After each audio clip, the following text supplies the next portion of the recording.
यसू सब्त के दिन एक इबादतगाह में तालीम दे रहे थे। वहां एक औरत आई जो बदरूह के असर से 18 बरस से बीमार थी। उसकी कमर झुक गई थी और किसी भी तरह सीधी नहीं हो पाती थी। यसू ने उसे देखा और अपने करीब बुलाकर उससे कहा, औरत, तुम्हें अपनी बीमारी से निजात मिल गई है। और उन्होंने उस पर हाथ रख दिया।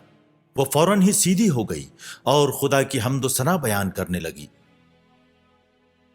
लेकिन इबादतगाह का अफसर चिढ़ गया क्योंकि यसू ने सब्त के दिन उस औरत को सेहतयाब किया था।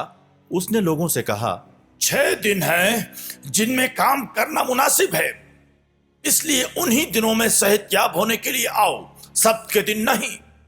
लेकिन खुदावंद ने उसे जवाब दिया, मुनाफिकों, क्या तुम में से हर एक सब्त के दिन अपना बैल या गधा तवेले से खोलकर पानी पिलाने नहीं ले जाता?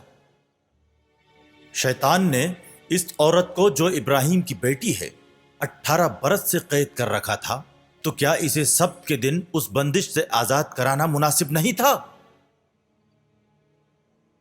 यसू की इन बातों से उनके सारे मुखालिफीन शर्मिंदा हुए, लेकिन सारे लोग उनके मोजिजे देखकर खुश हुए।